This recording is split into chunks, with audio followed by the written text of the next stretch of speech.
কাল অনুষ্ঠিত হবে 23তম রাষ্ট্রপতি নির্বাচনের ভোট গ্রহণ। এই উপলক্ষে নির্বাচন কমিশনে চলছে শেষ মুহূর্তের প্রস্তুতি। নির্বাচনে রিটার্নিং অফিসারের দায়িত্ব পালন করছেন CEC AMM Nasir Uddin.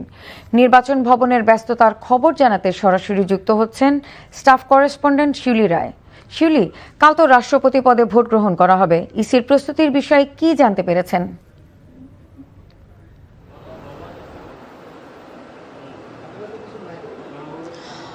Lima, দেখুন, আপনি নিশ্চয় কিছুক্ষণ আগেই বলে দিয়েছেন যে দীর্ঘ 35 বছর প্রতীক্ষার পর কিন্তু আগামীকালকে আপনার সংসদ ভবন কক্ষে অধিবেশনে রাষ্ট্রপতি নির্বাচনটি হচ্ছেন এবং সেটি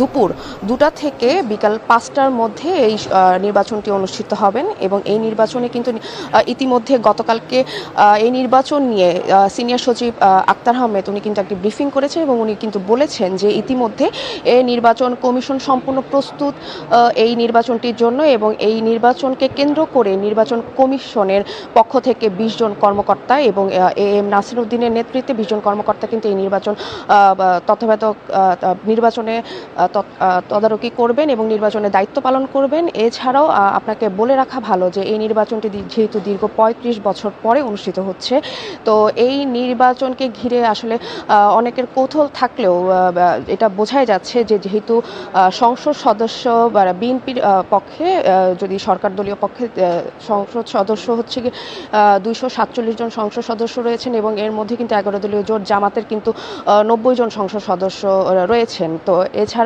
8টি স্বতন্ত্র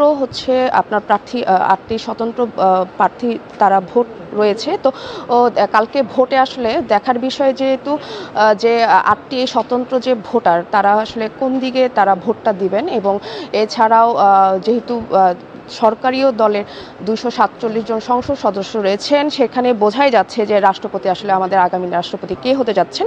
তো সেটাই দেখার বিষয়। এইদিকে আপনি যেটা বললেন যে ইসির প্রস্তুতি কেমন, ইসি সম্পূর্ণ প্রস্তুত এই রাষ্ট্রপতি নির্বাচন কে ঘিরে। লিমা, জানছিলাম রাষ্ট্রপতি নির্বাচনের প্রস্তুতির খবর।